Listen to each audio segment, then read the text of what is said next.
Hi, my name is Nicholas Sparks, and unlike the famous romance author, I'm going to be teaching rhetoric through Rolling Acres School this fall. I live in Missouri with my wife and daughter, where I work as a doctoral student in philosophy. I have degrees in philosophy and theology from a couple other schools, and I'm very much looking forward to teaching through Rolling Acres School this fall. To understand why you should study rhetoric, we need to know what rhetoric is.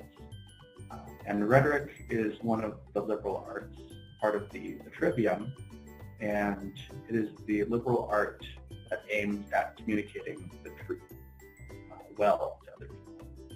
And so the reason that we should study rhetoric is the same reason that we should want to communicate well with other people, because we want them to know the truth.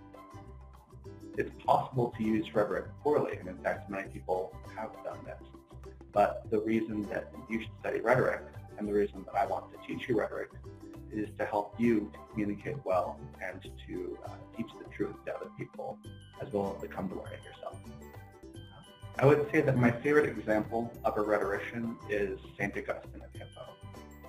He was trained as a rhetorician, and after his conversion to Christianity, had suspicions about rhetoric, but still employed many of the skills and the eloquence that he learned through his training in rhetoric.